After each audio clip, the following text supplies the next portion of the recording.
Ladies and gentlemen, welcome to yet another episode of the Standout. I'm so blessed and honored to be able to do this show, and I'm even more honored to have incredible guests, just like the guest that I have today. This man is all about fitness, he's all about health, and he's all about giving. And you know that the moment that you're in his presence. He is just the kindest dude, but he's absolutely he's been building his body for years and he's been helping other people do the same. And of course, it's real estate focused. Over the past few years, he's gotten involved in real estate, but most importantly, how he can use what he's built over the last few years to put it into real estate, but more importantly, to make an impact on other people's lives and to give more. And we'll let him share most of that story. But ladies and gentlemen, without further ado, my man, Gunnar Moldrik. What's up, dude? How's it going, Trevor? That's a beautiful introduction. How long did that take you to practice? Oh, dude, I've been working that for probably 7 days, honestly. You're a natural. I could never. That was very, very nice.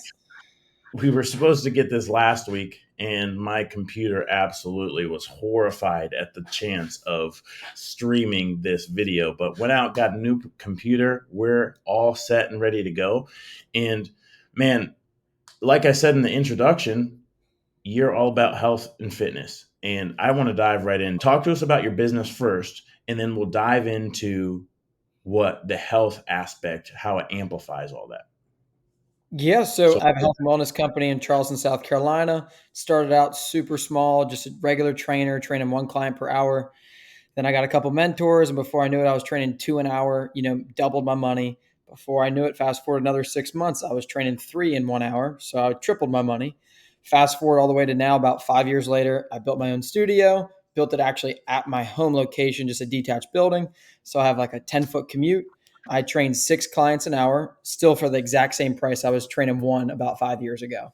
So my income's almost 6x, and I only work 4 hours a day. I'm big on the personal life. So I have 4 sessions. I'll see 16 female clients, or no, it's terrible math, 24 clients, excuse me.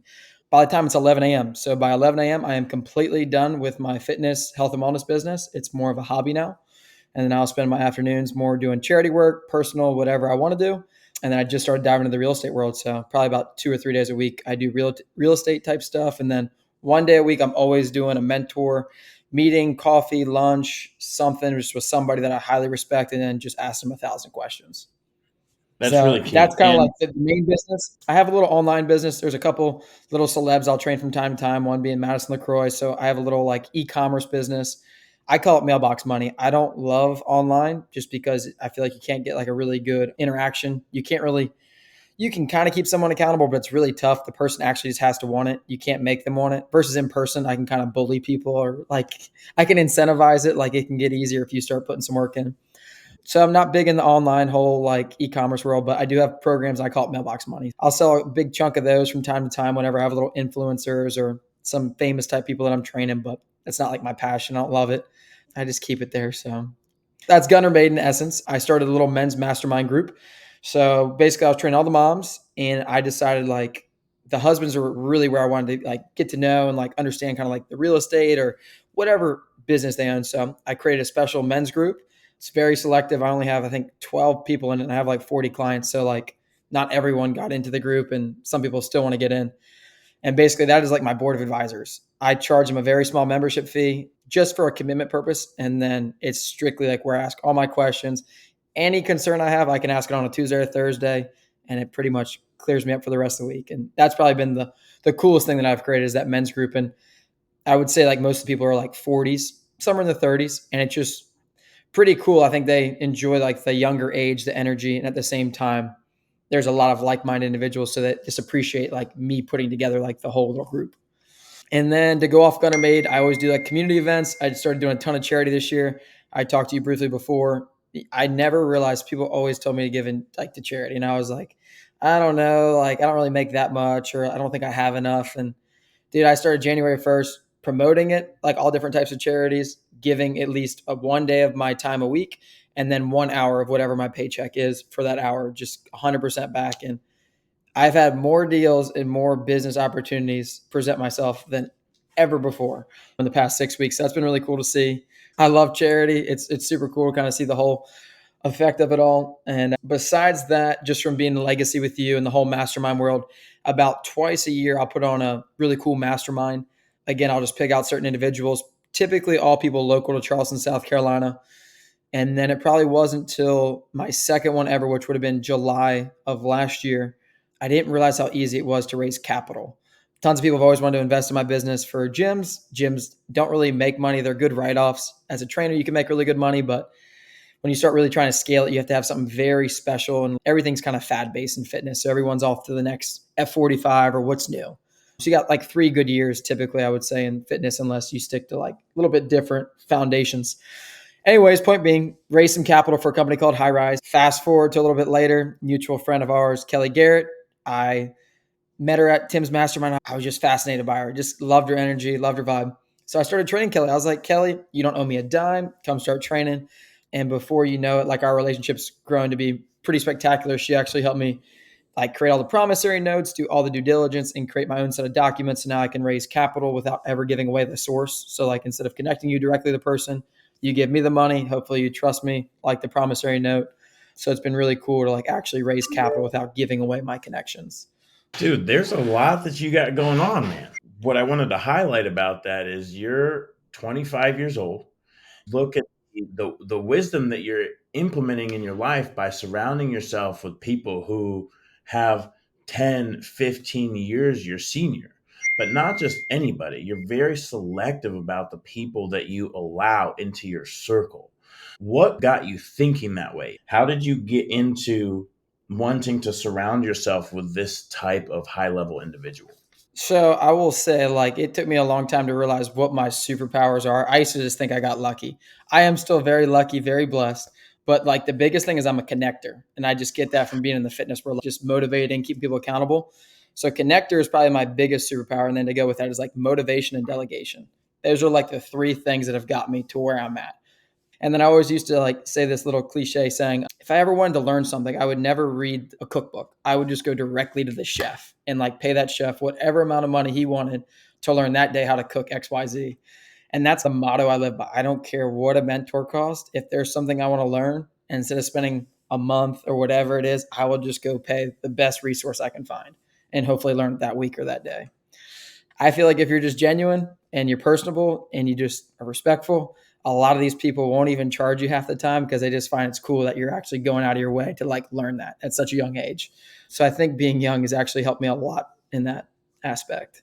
You're wise beyond your years because people in their 20s are saying, well, I'm too young to do this. Why would anybody want to listen to me? I don't have the credibility. I don't have the experience. I don't have the time under my belt. But instead of seeing it as a negative, you're using it as a positive. People want to be around me because of the young, youthful vigor that I bring. It's the energy you put out is what you get back. And I think I'm just very energetic, motivating or just like uppity up. And people just want to like, some people are just moping around. I don't typically do that. So I think people Around enjoy kind that of type guy. of energy.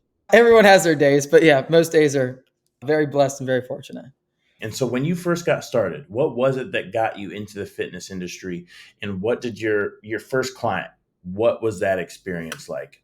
What first got me into it, high school, was a fat kid, got a trainer for my birthday. My 16th birthday, went from being the fat kid, never played a sport, sat bench, bullied, to being captain of JV football, and then all the way up to varsity captain my second year. So that kind of like gave me confidence. Fast forward, went to a military school, the Citadel, thought for sure, because I didn't have a bad childhood, but everything's perspective. So like didn't have the easiest childhood, at least looking back, what I thought in that current time. Right now I realize I had like the best mother and life was not bad at all. But prospectively, I thought it was rough. So I wanted to go full blown military. Thought I wanted to be like a little Green Beret, Army Ranger. Actually got a full scholarship my, second semester, freshman year at the Citadel. So was getting paid to go to school, ROTC, gave up my summers, went to a military training my freshman summer, Fort Knox, Kentucky. They do that little physical fitness test. I scored number 1 out of a regiment. So like a couple hundred kids, and everyone was like, what do you do? And I was like, just create this little Google Docs, nothing special, nothing sexy, copy, paste, a bunch of stuff. And it was $60 a pop. So $60 for the month. And a lot of kids couldn't afford that. So like a lot of kids at the Citadel don't have money. So I'd be like, we'll do a bartering system. You either can help me with my homework, help me with my daily task. I will train you for free, or you can give me $60. And before you know it, it's my sophomore year. I'm getting paid to go to school. And I think I was making like 3,000 something dollars. And I was like, never came from money. I thought I was the king, eating out all the time. And I was blowing it fast because I just never had it. But I was living my best life as a sophomore. So that's kind of like where it really started to take off. And then fast forward, met Madison LaCroix. She was a hairdresser back before she got on TV. So before you knew it, I was sneaking out of school at 4 a.m., running down to a little lake downtown Charleston called Colonial Lake, training all these moms. And I'd run back to school, be in formation, do all my math and stuff by 7 a.m., go to school to like 3 p.m., 4 p.m. classes, do my military duties, and then sneak back out for the evening. Same thing, train the moms and run right back to school and be in bed by like 9 or 10 o'clock. And this went on all the way to my junior year. They overbooked school the junior year, and it was the best and worst thing that ever happened to me. So they overbooked the Citadel, and they said certain kids could live off campus. I was actually training one of the colonel's wives who was in charge of me. She had type 2 diabetes. She got off her insulin shots. So I had all these special privileges. I was just allowed to do what I want as long as I looked nice, got good grades. That was his only criteria. So those were easy. Check a box. I made sure I had those. So I live off campus. I go right to Daniel Island, which is a little like country club area in Charleston. I said, I want a 2-bed, 2-bath bedroom apartment. So I live off campus. And that was the worst and best thing, like I said, that happened to me. Basically, from there, I was just not going back to school. I was training people all day long, driving to school. And once I got that taste in my mouth, by junior spring semester, I dropped out because I was going to get kicked out. You can't have a job at the school. You can have internships. So my business started blowing up and people started talking about it, this and that. And so I had a little ultimatum. And so I was like, I don't want to be a college dropout. I was like looking at the statistics of like what people actually do with their lives. But I was like, you know what? Engineers make like 70 to 80,000. Like that's a pretty good gig coming out of school. I was like, if I can make $100,000, $8,333 just 1 month as a trainer, I'm not going back to school.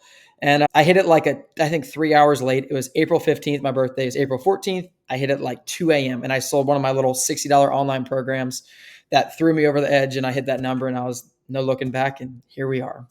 Dude, that is an insane story. You're at the Citadel, Yeah. which is it's a pretty regimented thing. Like it's basically military Super regimented. college. You had to be in formation, disciplined, look good, get good grades. And man, you're one of the most disciplined people that I know. Like when I first met you, Yep. because you're plant-based, you eat a whole foods plant-based diet, and you were just very strict on what you would allow into your body. And I respected that. That was one of the first things that I noticed about you when I met you. Just seeing a pile of broccolinis on your plate, and that was the only thing. Were you always like that, or did you get that from putting yourself through something challenging that was the Citadel? I would say all my OCD started sophomore year of high school when I got that trainer. Went from being the fat kid to the cool kid.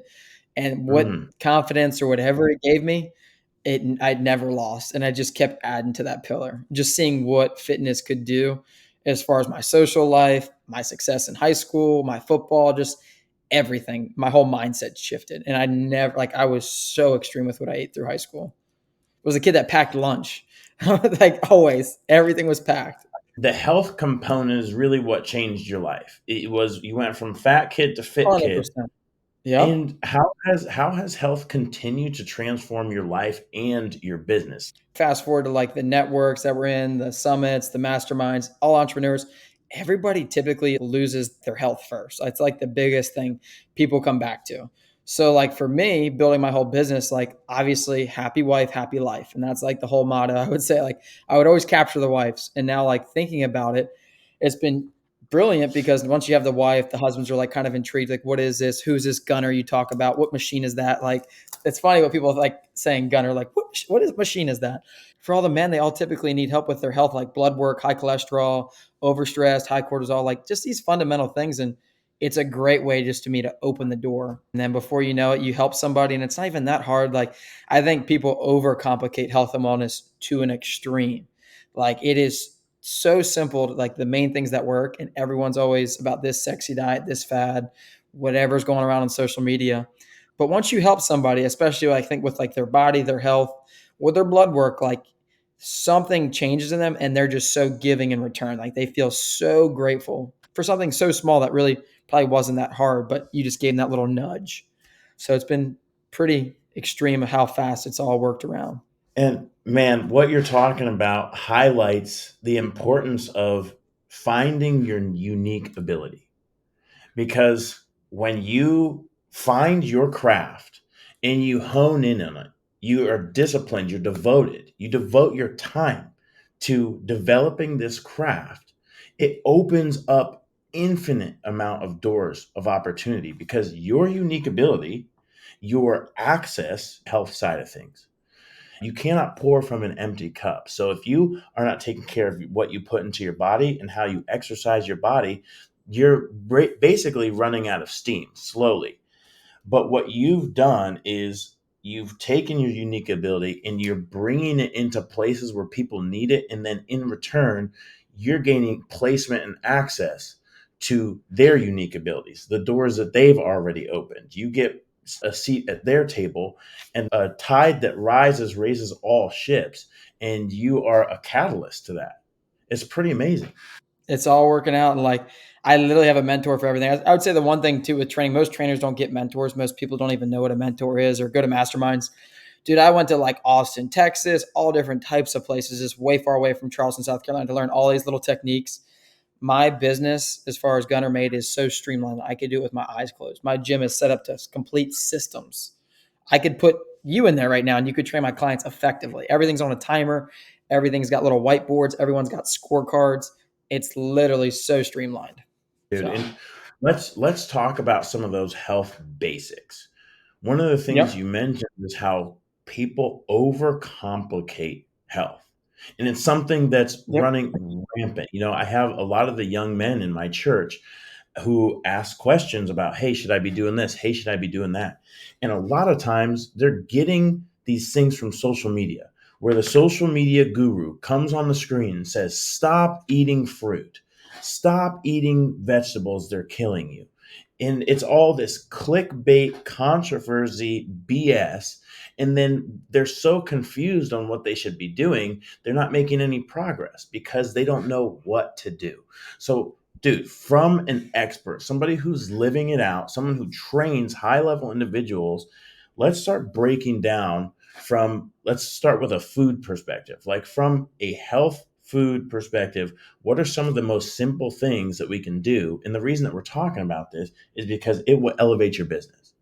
Taking care of your body first will absolutely elevate your business because you'll feel better, you'll be more motivated, you'll have more energy, people will respect you. Because I'll tell a really quick story. When I was in the military, and I think it's something that makes us akin to each other because I can see that discipline in you, and it's something that I garnered from the military. Oh, I love it. Yeah.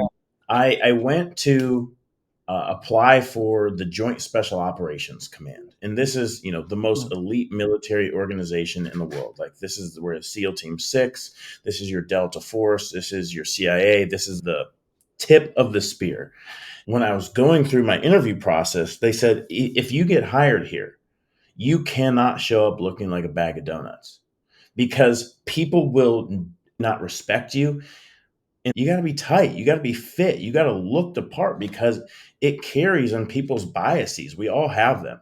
If you don't look the part, if you don't feel the part, then it's going to carry off into multiple aspects of your life. So, dude, let's start breaking down some of that health and from a diet perspective, and maybe we can start pointing people in the right direction.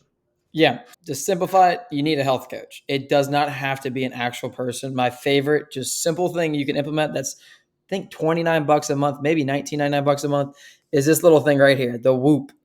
The Whoop device is like the most analytical health performance optimizing device you can wear. Basically, it tells you how hard you should work out based on how hard you recover. And that's huge because most people are natural athletes. Most people compare themselves to non-natural athletes, like what you see in magazines, movie stars, this and that. They're all enhanced to some level. So most people really do just overdo it. They overtrain, then they're like constantly hungry, then they're binge eating. So like the biggest thing with this is like probably just dialing in your recovery, your sleep, and not overtraining. So fundamental, number one is sleep. If you're not getting 3 to 4 hours restorative sleep, you should not be working out like hard. Most people get like 2 hours, not total sleep, restorative sleep. So that's REM and deep sleep combined. You like really want 4 hours to be ideal and to really make sure you're not messing up your hormones. You're actually rebuilding what you just broke down. Second thing is just simply hydration. Most people do not drink enough of water, and most people buy shitty water.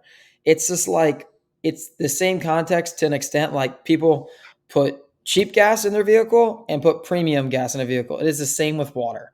It's like, do you want a Mercedes G-Wagon or do you want a Hyundai? It's just like there's a complete different spectrum of what you're putting in it.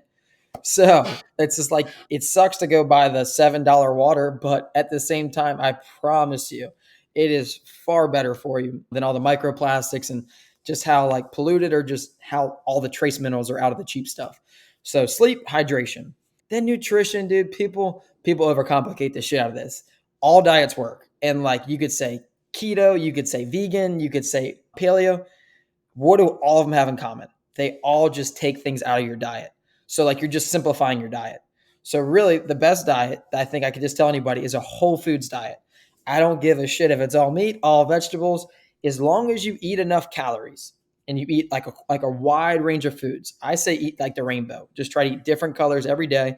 Meat is fine, but like from my perspective, it is just so processed. Like if you look at where most meat comes from, it's not even the US. So like the only meat that I typically buy is bison. Occasionally I'll get chicken, but it's from a local farm.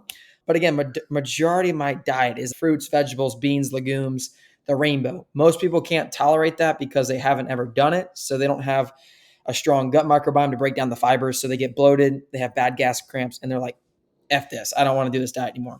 So really, whatever you're doing is probably fine. Just go to Whole Foods. If you can't buy organic, just make sure you're washing your stuff because everything's got chemicals. Everything is so toxic. And I think the biggest thing is people just eat the same every day. Eat something different every day. Like try to have variety. The more variety, the better your gut microbiome is. And the process thing is huge.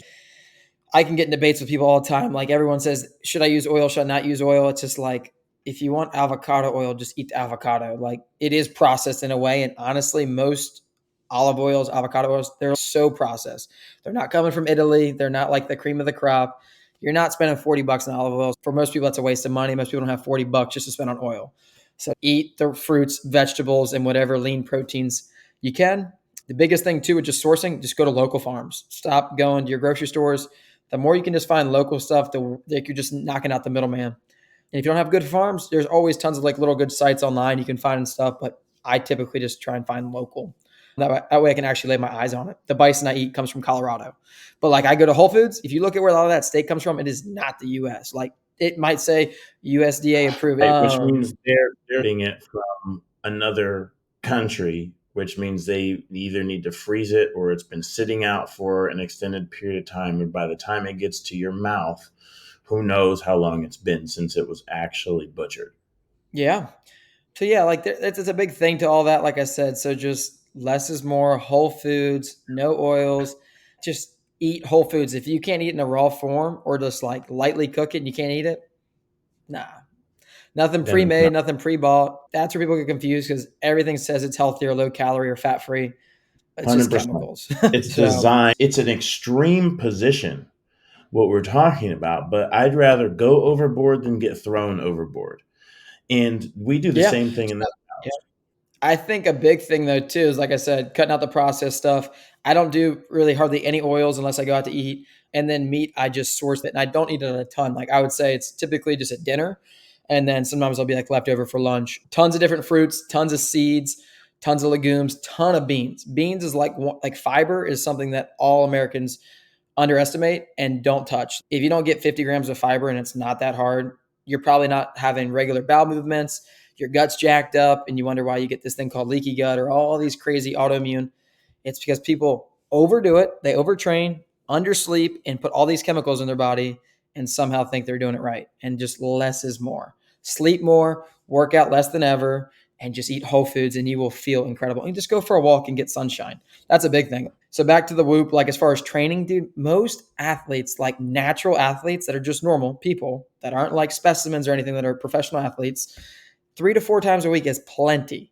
My rule of thumb is work out 2 days, rest a day, just for the most average person. And on that rest day, you can still break a sweat, but like you're not killing your body. Like you might go for a walk, you might go for a jog, you might just go for a bicycle ride. Just go get sunshine, break a nice sweat, get the blood moving. Go do sauna or cold plunge if you have access or you can afford it. And less is more. And I promise you'll see way better results. The big thing too, most people don't train out hard.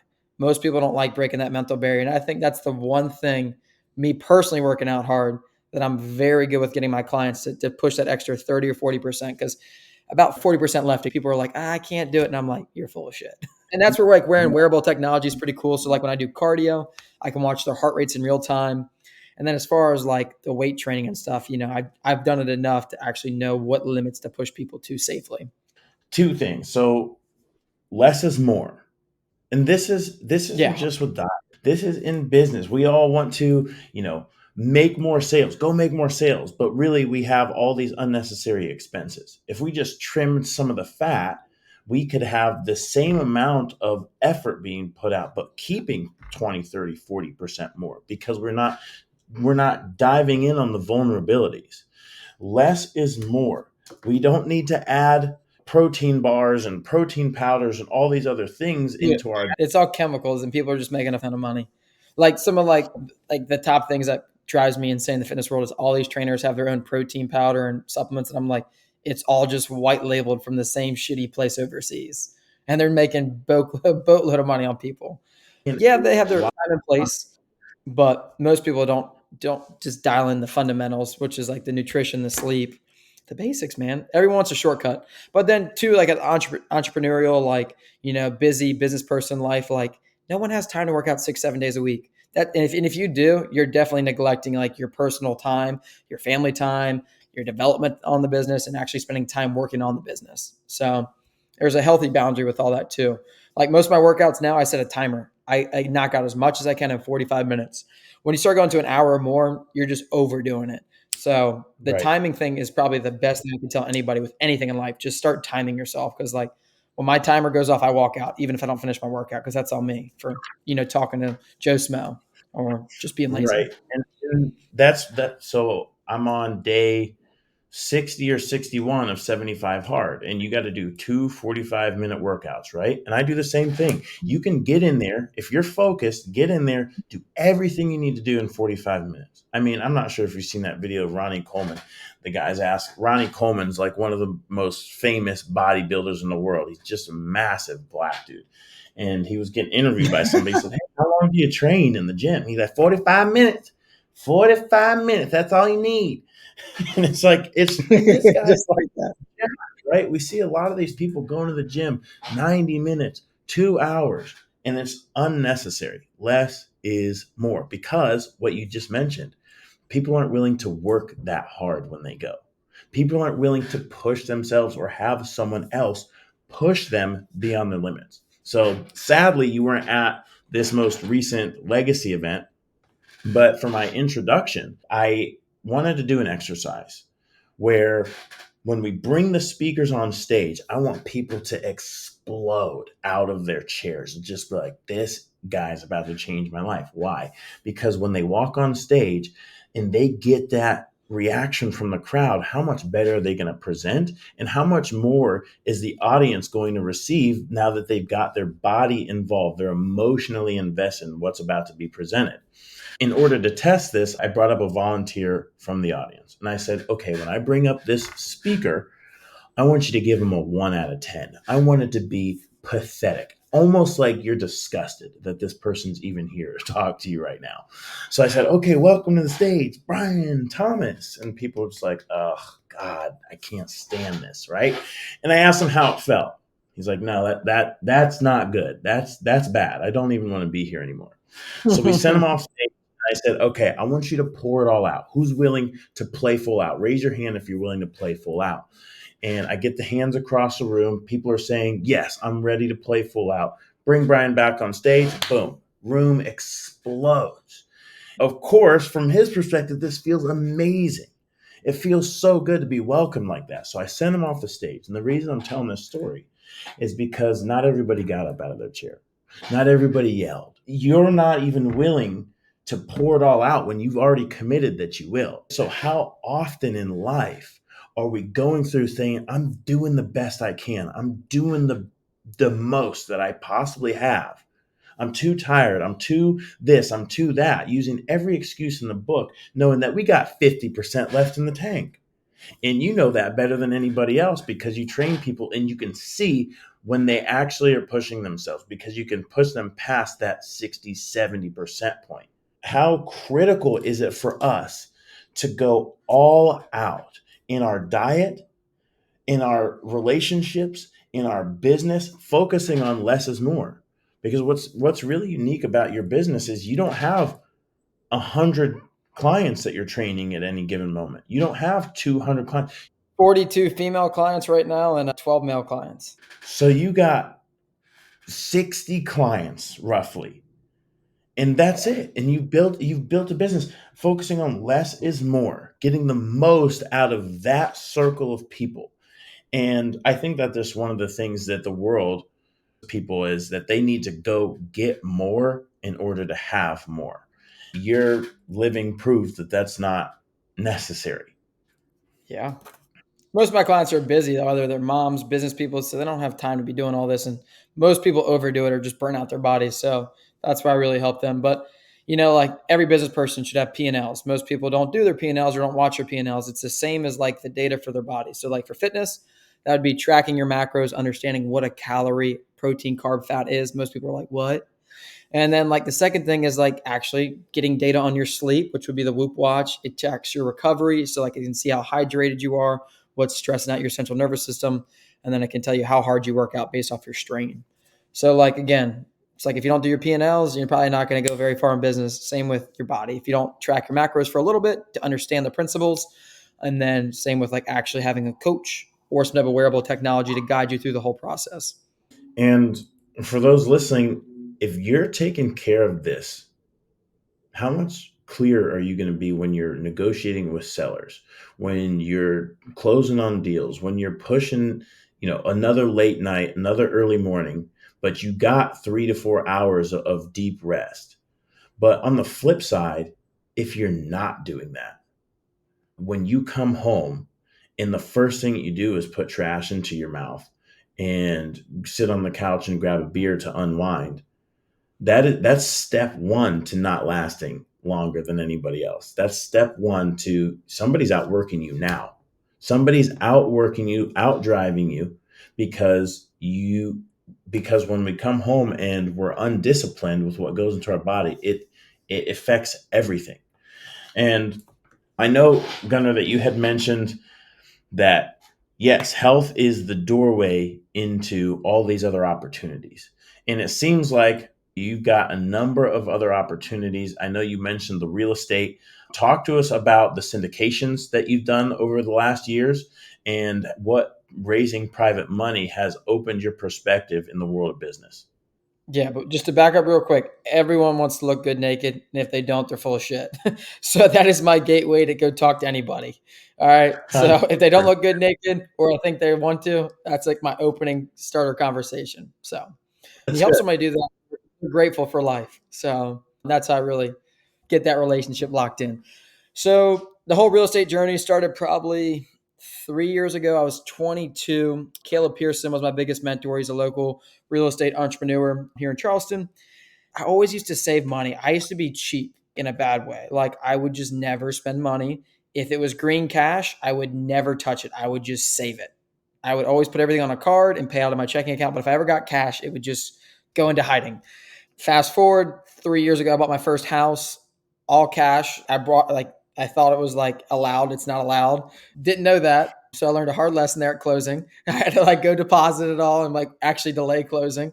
And the dude was like, "What are you, a drug dealer?" I was like, "I've just been saving my whole life. Because if I ever got green cash ever since I was like 12 years old, I would just hide it, literally hide it." Yeah. So that was where like my first little real estate transaction was buying up my first house. Pretty cool. And then that year I did my first big syndication. It was some student housing in Pennsylvania, Kahuna Investments. You typically had to be an accredited investor. Obviously, I was not at 22. So Caleb Pearson had a really good relationship with the owner of Kahuna Investments. So he gave me kind of like his little vouch to let me in. So I did my first 100K. And it was I get 6% biannually, and on the back end of 6 years, they gave me my full investment plus 12% compounded. So it was an 18% return. Then I'm 23. The next thing I did is I put 100K in mobile homes with Tia and Kevin Spangenberg. That was my second big syndication. That was like 2 loan points up front, 12% monthly. And then I get 2 loan points on the back end. That was a 3-year note for 50, and I think a 5-year for the other 50. So that was my second big one. My goal from just being 22, what I learned is if you just put 100K away a year, or if you just do one big real estate transaction, in 10 years, you'll be a millionaire without even stressing. Like no stress needed. Just do these little small wins and it accumulates to more than you could possibly know. And then currently this year, the only things that I've done is I raised some money for High Rise, which is that seltzer cannabis company. So I own 1.25% of that actual company, non-dilutable, which is really cool. Plus they hooked me up with all kinds of stuff.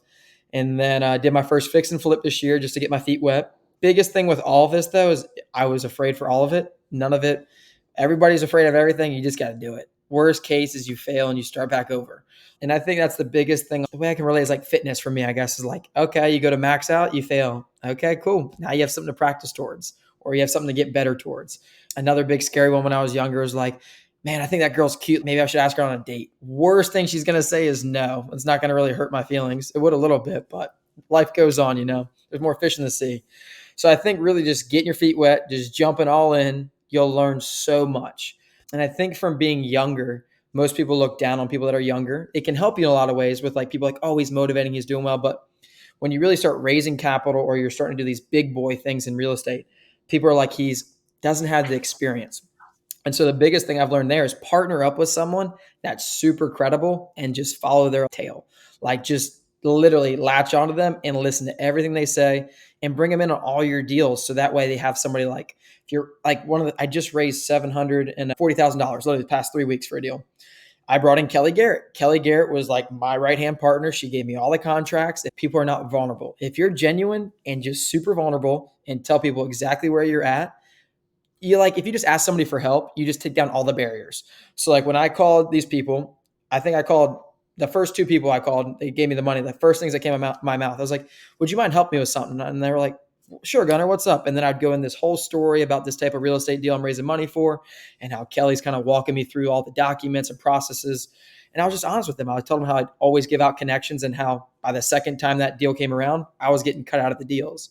And so all of them were cool with it. They understood my value in the relationships that I bring and the connections I bring. So, like I said, just being vulnerable gets you leaps and miles ahead. The fix and flip, same thing. I didn't do it by myself. I partnered with a guy who was my age because I admired his hustle. He had done 5 flips.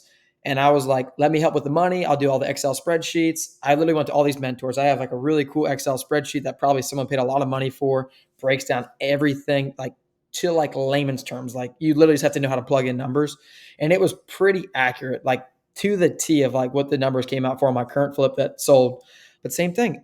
I just literally asked for help. He showed me everything, introduced me to trades, how to manage. It's not that bad. And that's kind of how I do everything in life. I just ask for help. So there's plenty of more money to be made. And that was the biggest thing is at a younger age, when I was 20 to like 23, I was cheap and I was money hungry. So like I might have burnt bridges for money. I might have just been all about money. Now it's all about relationships, communication, and giving back. And like that gets you way farther than making an extra 50, 100 grand a year because it comes back. I'm a big believer Man, on that. you're dropping some absolute bombs, bro. And I love doing it scared, doing it scared. Like literally just I don't know exactly how this is going to turn out, but the people around me have found success in this. It's a little scary. I'm going to do it anyway.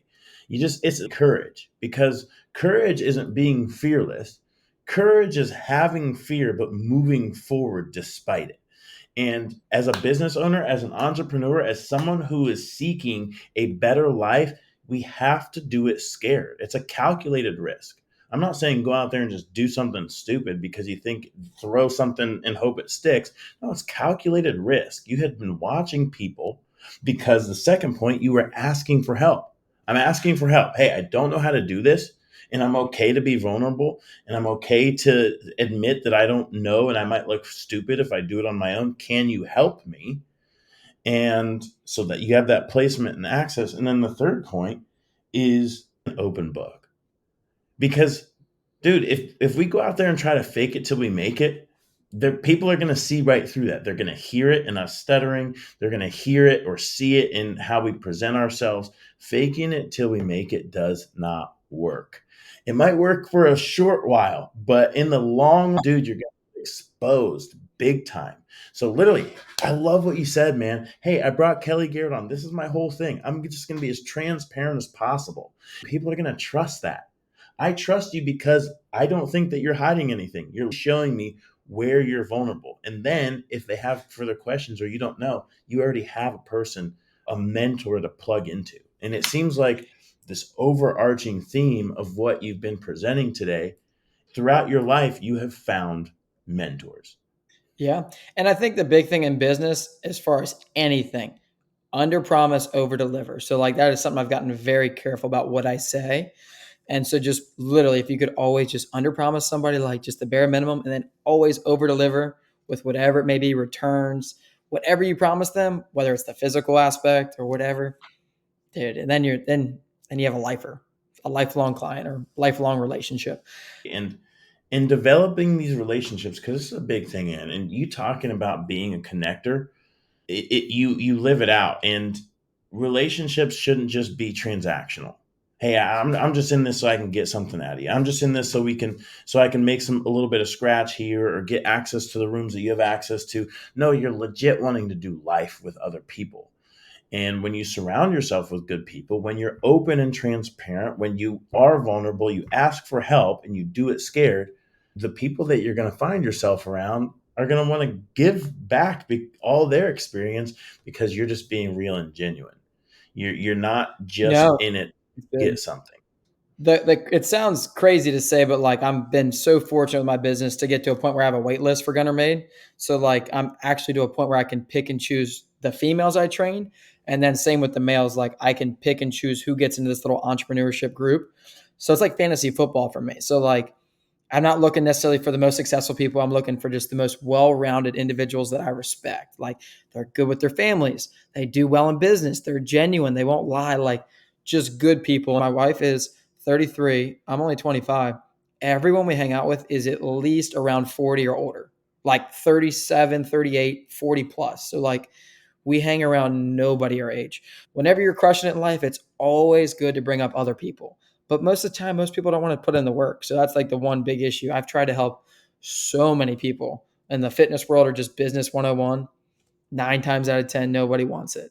Everyone wants to be an entrepreneur until they have to go do all this shit. That's not fun. Right. That's huge. People want to be strong. People want to look good naked, but they don't want to Yeah. go lift those heavy weights. Yeah. It's the mindset shift of I have to get uncomfortable in order to get to this point in life. Every good thing out of life comes from hard work. It's God built it into the fabric of our universe. You have to be willing to get uncomfortable in order to get to something that's better than what you have. You have to do something different. And different usually sucks.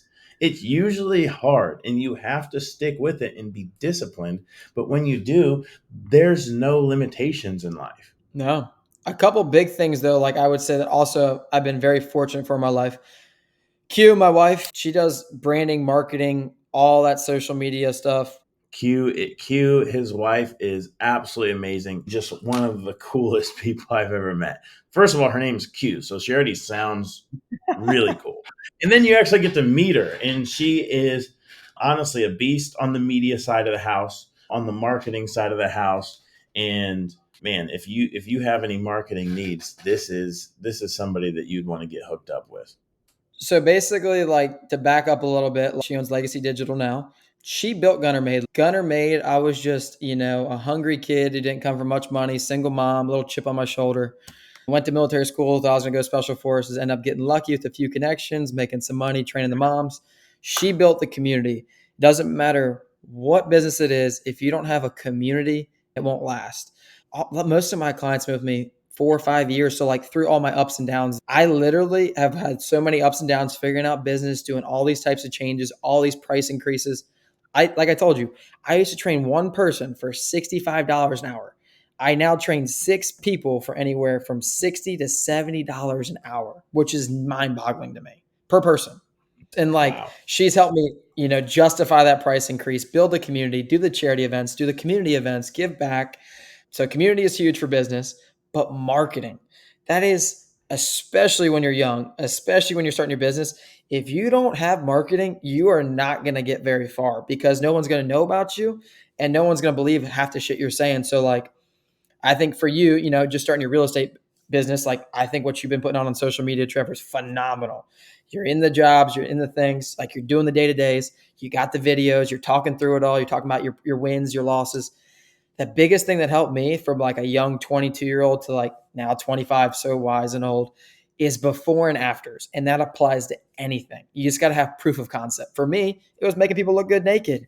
For you, it's before and afters or renovations. Like a before and after, you can skip years if you can get proof of concept, which is a before and after. Or like it'd be like, give me this much money, you get paid out this money, and have a bunch of before and after proof. That has been huge. And like that was like when I first started, I used to do stuff for free all the time just to get before and afters. I was young, I was hungry, didn't necessarily need the money. So before you know it, I had all these before and afters, and people stop asking how old you are because you have proof of concept. Yeah. Bang. Everybody should be taking notes right now because this right here is gold. What he's talking about is having a stack of undeniable proof that you are who you say you are. Undeniable proof that you do what you say you're going to do. Undeniable proof that when somebody gets into your realm, these are the results that they are going to get guaranteed. When you do that, no one's going to care how young or old you are. No one's going to care about the challenges that you face in your life. You had ups and downs in your business, but the people stuck with you. Why? Because you had undeniable proof that you wouldn't quit when it got hard. You had undeniable, you were still there. Undeniable proof that, hey, what I'm doing works and I'm committed to it.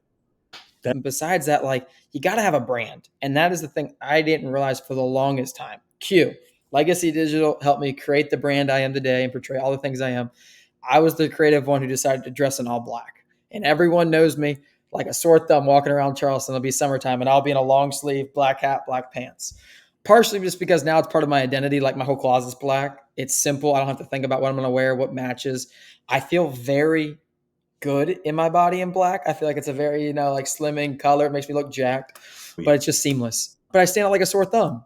So that's been a huge thing, the branding. And again, I give everyone sweatshirts. Like if you're talking about building something special, I can't pronounce the word. I'm awful with grammar. I'm a numbers guy. It's like the law of reciprocity or reciprocity. You know what I'm saying? Reciprocity. Yeah. Yeah, that one. Yeah, the last one you said. Anyways, like, dude, start giving people gifts that don't expect them. And before you know it, they're like a fan for life. So a big thing, I always give merch out to people that either A, train with me, or B, that I just respect and that work hard and I would like them to wear my clothes. And dude, there's sweatshirts all around Charleston. It's just free advertisement. They all wear it to the gym. It's free branding. You're always seeing the G's, always seeing the black. And that's been really cool to see how much that really helps, just the local branding. So make sure you got some uniform or outfit. Every professional typically has something. Look at Tim Bratz. He wears Patagonia. If he doesn't wear his Patagonia hat, that's not him. So Right. you got to have like a little trademark, just a little something. Doesn't have to be too crazy, but just really staying true to that. Like figure out what your colors are, what your outfit is, and then just go all in with it. And before you know it, people are going to recognize you everywhere, the brand awareness. And that's huge, especially being young, especially just getting started in business. You want to stick out like a sore thumb. Absolutely. And then tying it back to everything that we talked about, you being jacked is building a brand. That's part of building a brand because what do people see when they first see you? Dude, this guy is buff. He's got undeniable proof that he hits that gym. Yeah. And well, we won't say undeniable proof that you look good naked, but I'm willing to bet. Never seen it, but I'm willing to bet. So we'll take Q's words for it. But the more that you've been talking about this and building that personal brand, it's getting my wheels turning in terms of, hey, what are some of the things that I can start to tweak? Because I'm putting in the work on social media. I'm posting every day, but I need to have something that's like, boom, as soon as they see Trevor B. West, they see this thing, or they notice this You need particular. the brand, you need the core values, you need the logo. Like, dude, the logo and the color scheme, like that stuff is crucial because it's brand recognition. Like you want people to know without even seeing your face or hearing your voice that that is your company or your touch. So like with all your flips, I knew one guy, he just painted all the doors red. Just have a signature trademark. Do something on each of the houses that is just undeniable your touch. Could be the smallest thing. But like business 101, like I get so health and fitness is where I started. It's where it helped create the active income that I have now and, generate this beautiful life that I have. I'm good at training just because I love working out and what it's done for me. But the business I'm obsessed with. I'm a numbers person. Little short story. When I wanted to make $100,000, you just simplify it. It's $8,333 a month. It's not that scary. And then you can really dial it in. Okay, I need to work 12 sessions. Look at the big scary goal you have and then backtrack. Most people need to get LLC. And the second thing that nobody has is a bookkeeper and a badass CPA. Like that is the best money you could possibly spend. Don't ever, people try and tell me they're trying to do their own books. No way, you're doing it right. Better just to pay a professional every month, get that in. And there was actually a thing that from all these masterminds I've compiled, it's called a 2-hour State of the Union meeting. Kind of took it from Candy Valentina at one of Tim's masterminds. And dude, I go through my books and I just dialed in every month. I see where I've overspent, underspent. Once you got the LLC, make sure you got good insurances, good operating agreements, all the legal work. Get the bookkeeper, get the CPA, and then from there, some of the biggest things is lines of credit, a line of credit, credit cards, and then credit score. I just started this 2 years ago. So I was 23, like a 680 credit score. I am now 805 to like 785, depending on which bureau it is. That's nuts. Fun fact, if you want to jump your credit score up like 15 points, get your favorite family relative to make you an authorized user, have them cut up the card, and then you'll inherit all their credit history because most people just don't have a long credit history. So it'll average out. So like, let's say your grandma has 30 years, you have 5, it'll be the average of those two and you'll jump up a shit ton of points. You can also call Experian and like actually remove inquiries. So like whenever I inquire stuff or some could pop up, I'll just call them, knock them off. Credit, that's huge. That's like literally like your resume as a business person. Like they want to see your credit. And then business lines of credit, that's like free money. Some of this stuff being 25, not having $100,000 or whatever all this money is, like when people have syndications, sometimes I'll leverage my business lines of credit because also it's a debt to the business. So it's kind of like showing a negative, which is good for tax purposes, but also at the same time, it gives me the opportunity to get into deals. Fast forward in the past 2 years, credit scores up to 800 thanks to Chris Lamb. That is all your leverage credit guy. Again, not taking credit for any of Absolutely. this. And he taught me about business lines of credit. Like I am just a small training business. And somehow Gunnar Made's got $160,000 of lines of credit I could use for anything, theoretically. Because lines of credit, they don't ask where it goes. You just have to pay it back to zero for 1 month out of the year. Like stuff like that. Like I wish I would have known about that sooner. I've been working with Chris Lamb myself over the last probably 2 months. And my credit score has jumped 60 or 65 points. Just locked in Express, Plum Card, and another Oh, credit cards. And that's a big deal, right? When you have access to leverage, come on now. That's it, baby. Oh, you got them late. Look at this, dude, man. that's the OCD. This one I just got, so don't mind this one. But all these, like, so I literally think like P&Ls can be a pain in the ass. Sometimes like it's a little late. My bookkeeper doesn't get to me on time. Most of the time it's 100%, but it's like the 15th. But like I want to know like the first of every month where my numbers are. Everything Right. goes on a credit card. So I have a personal card, might see a couple $100. If it goes over $1,000, I'm freaking out because everything in my life's a write off, and I have proof of it. I document it on social. Everything is classified to a T. This is my like food card. So anything that I'm buying for my clients, food for the gym, food for me, that goes on my little Amazon Prime card. Also, most of my stuff comes from Amazon. All right, gas card, got the blue card. It's the best card on Amex for gas. Boom. I don't really use a ton of marketing money, but this is my Delta Sky miles. All my marketing expenses go on here. And I have set budgets for each of them. So if any of them go over at any point, because I check about weekly, I'm like, oh, I need to stop spending that category. And this is like my charge card for like Gunnar Main. And this is where I just put all my expenses, I collect all the points. And it's just easy to go log into my Amex app and be like, okay, I got $300 left this month in that category, or I just went over. So I've now used credit cards to budget everything. And then I That's use the really P&Ls to good. go back and check it. That's so good, bro. Because I use Mint. Mint keeps track of my budget. And you got sometimes it logs you out of accounts and you got to go back in and log in and do all this and Yeah. that. You have a card for everything. Yeah. Everything's got a card and everything goes on that card. That way too. So you got to think about it this way. This is a fun little hack too. Bank statements, right? They go off the first of every month. Most of your credit cards are like the second week. So if you let all that money sit in there for the whole month, that bank statement looks really high. And then you can deplete it that following week, pay off all your debts without any interest. And it's just like playing the system. So that way, all my bank statements look really hefty, a little higher than they normally are. So it's just easy. And that way, never my accounts overdraft. I know all my budgets to a T and you get all the points. Anything for my personal life, I buy off points. I just got a dirt bike. I didn't buy that off points. All right. But I got like all my gear, everything you could possibly imagine to the nines, all off points from my Amex cards. So all my personal life, I try to use off of points. I'm going to have you back so we can talk about business fundamentals because, dude, you got some tips and tricks under that hat of yours that I was not expecting. So, one, Okay. I know that you're dialed in, but it's cool to know how passionate you are about the business fundamentals and how key that is for any business owner, whether they're brand new or whether they got 10 years of experience, because we need to be reminded more than we need to be taught. So, dude, final shots, man. If you could give the folks out there one final piece of advice on the business side of things, go. You just got to go. Like at the end of the day, like you just got to start, just got to do it. Find a good mentor, find a good friend. That's another thing too, dude. Like doing business, if you can find a good battle buddy, it makes it so much more enjoyable. You just got to be very clear on expectations, set boundaries, and before you know it, it's not nearly as scary. And then you can, either stay together in business or you can part ways. But that's kind of how I've always done everything is just partner up with somebody. It makes it so And much more enjoyable and it's not scary. beautiful. And I know that most of the things that you offer are fairly exclusive, but more people can go where to find more about you. GunnarMade.com, or honestly, like if anybody wants to actually talk to me, just Gunnar_made social media. Dude, I try not to use much of any of that. Like I have an assistant. That was the best thing I've ever done personally for myself. I got Q out of it because that's my wife. We follow all the time. Hired a full-time assistant, does all my emails, my social. So I literally can just pay attention to the things that I enjoy or find fascinating.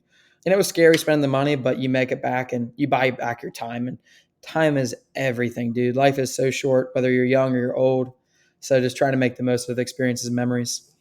I would say that would be my last bit of advice. My grandfather died 3 years ago. Don't take time for granted, especially with your loved ones. Don't worry about money. Spend as much money as you want on experiences because you'll never buy back those times and moments. That's probably like the breaking point for me of being cheap. So I don't care what something costs. If I want to do it with the loved ones, you'll make it back. You'll work harder to make more money. Dude, that's awesome. And Yeah. yet again, dropping bombs. Ladies and gentlemen, this is what this show is about. We are about relationships. We are about business. We are about making the most out of life. What is the components of business life that makes life amazing? So, Gunnar, you absolutely brought some heat today. And man, I can't wait to having you back so we can talk about some of those business fundamentals that you were keeping there in your tool belt for most of the episodes. Thanks for coming on.